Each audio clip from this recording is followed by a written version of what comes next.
నేను చెప్పే ఈ కథ వింటే మీరు జీవితాన్ని చూసే దృష్టిని పూర్తిగా మార్చేస్తుంది.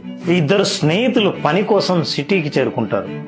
బాగా కష్టపడి సంపాదించి ఒక హోటల్ని స్టార్ట్ చేస్తారు. స్టార్ట్ చేసిన కొద్ది కాలంలోనే బాగా లాభాలను సంపాదిస్తారు. ఆ లాభాలను సంపాదించి ఇద్దరు పంచుకునే క్షణంలో ఒక స్నేహితుడికి మరో స్నేహితుడు లేకపోతే ఈ సగభాగం లాభం కూడా నాకే కదా అనే దుర్బుద్ధితో ఆలోచిస్తాడు. ఆలోచించిన మరుక్షణమే అతనికి విషం పెట్టి చంపేస్తాడు. స్నేహితుడు చనిపోయిన తర్వాత పూర్తి లాభాలని తనే ఆస్వాదించి అనుభవించి ధనం, భూమి, ఇల్లు, అన్ని రకాలైన ఆస్తులు కొని అనుభవిస్తూ ఉంటాడు. ఒక అందమైన అమ్మాయిని చూసి పెళ్లి చేసుకుంటాడు.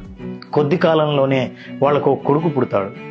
కొడుకు పెరిగి పెద్దవగానే ఉన్నత చదువుల కోసం విదేశాలకు పంపిస్తాడు. విదేశాల్లో అతను చదువుకుంటుండగా ఒక విచిత్రమైన వ్యాధికి గురవుతాడు. ఆ వ్యాధి ఎన్ని ప్రయత్నాలు చేసినా ఆ వ్యాధికి చికిత్స దొరకదు. తండ్రి తన ఆస్తిని అమ్మవలసి వస్తుంది, హోటల్ని అమ్మవలసి వస్తుంది, భూముల్ని అమ్మవలసి వస్తుంది. సంపాదించిన ఆస్తి మొత్తం కరిగిపోతుంది. ఒకరోజు బాధతో తండ్రి చూస్తుండగా ఆ రోగాన పడిన కొడుకు, నాన్న నన్ను గుర్తుపట్టావా అని అడుగుతాడు. నాకెందుకు గుర్తుకు లేదు, నువ్వు నా కొడుకు కదా అంటాడు.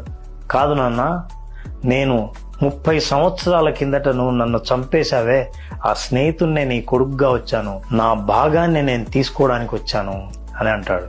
ఈ కథ ద్వారా ఒకరి హక్కును మనం లాక్కొని ఒకరిని బాధ పెట్టి మనం సంపాదించే డబ్బునంతా ఏ జన్మలోనే కాదు, ఇదే జన్మలో డబ్బే కాదు వడ్డీతో సహా తిరిగి చెల్లించాల్సి వస్తుంది. మీరేమంటారు?